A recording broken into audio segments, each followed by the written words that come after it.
ഞാൻ ആദ്യം ഇറങ്ങിയിട്ട് ഒന്ന് മുങ്ങി നോക്കിയിട്ട് പറ്റൂലെന്ന് പറഞ്ഞ് തിരിച്ചതായിരുന്നു. പുള്ളി നമ്മളൊന്നും പേടിക്കണ്ട, ശ്വാസം നമ്മളായിട്ട് എടുത്ത് വെച്ചാൽ മതി, ബാക്കിയൊക്കെ ഓല് ചെയ്തോളും. അടിപൊളി.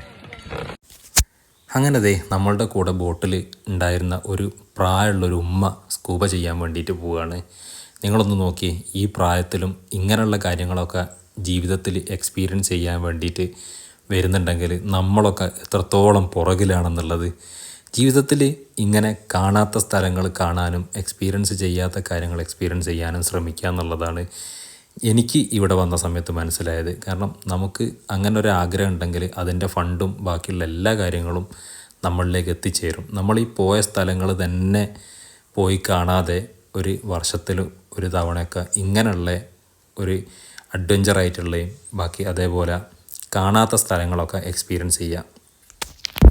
ഇപ്പോൾ കഴിഞ്ഞ വീഡിയോയിൽ നിങ്ങൾ അണ്ടർ വാട്ടർ വീഡിയോസ് കണ്ടില്ലേ, ഇതൊക്കെ ജീവിതത്തിൽ ഒരു തവണയെങ്കിലും നമ്മൾ നേരിട്ട് കാണേണ്ട കാഴ്ചയാണ്. അതേപോലെ തന്നെ ഈ ലക്ഷദ്വീപും, ഇത് നമ്മൾ അത്രയും മസ്റ്റായിട്ട് നിങ്ങളോട് വന്ന് കാണാൻ പറയുന്നതിൻ്റെ കാര്യം എന്താണെന്ന് വെച്ച് കഴിഞ്ഞാൽ, അത് ഇവിടെ വന്ന് അനുഭവിച്ചവർക്ക് മാത്രമേ അത് അറിയാൻ പറ്റൂ. ജീവിതത്തിൽ ഒരു തവണയെങ്കിലും ലക്ഷദ്വീപ് വന്ന് കാണണം. അതേപോലെ ഇങ്ങനെയുള്ള അഡ്വഞ്ചറായിട്ടുള്ള കാര്യങ്ങളൊക്കെ ചെയ്യുകയും വേണം.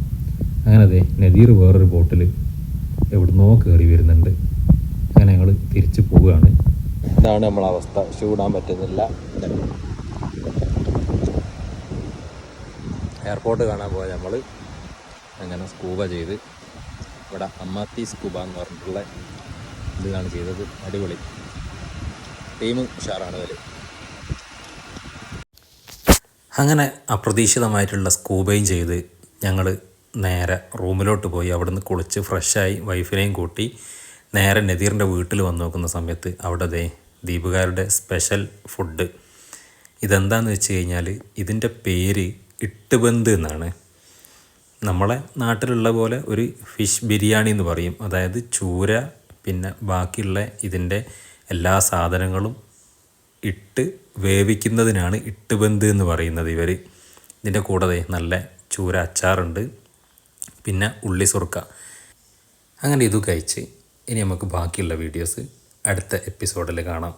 അപ്പോൾ എല്ലാവരും ഒന്ന് സപ്പോർട്ട് ചെയ്യുക.